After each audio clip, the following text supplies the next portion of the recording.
বৌমা কোথায় যাচ্ছ? মা একটু বাজারে যাচ্ছি। আমার একটা কাজ করবা? কি কাজ? এই নাও 30 টাকা। 200 গ্রাম ছোট মাছ আনবা, 5টা কলা আনবা, 1 ডজন পান আনবা, 2 টাকা চুন আনবা, ঠিক আছে? মা এইখান থেকে যেই টাকাটা বাঁচবে সেটা দিয়ে আপনার জন্য একটা শাড়ি এনে দিই। দূর, তাই হয় নাকি কখনো? নিন ধরুন আপনার টাকা। 30 টাকাতে পুরো বাজার কিনবে। তুমি জানো আমি যখন বাজার করতাম এই 30 টাকা দিয়ে ব্যাগ ভর্তি করে জিনিস নিয়ে আসতাম। মা ওটা আগেই সম্ভব ছিল, এখন সব জায়গায় ক্যামেরা লাগানো আছে। তা অবশ্য ঠিক। কি? তুমি আমাকে চোর বললা? আসুক আজকে বাবু, তারপরে দেখো আমি কি করি।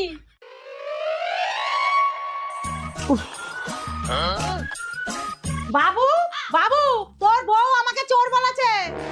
ছোট থেকে এত কষ্ট করে তোকে বড় করেছি, আজকে এই দিনটা দেখার জন্য তোকে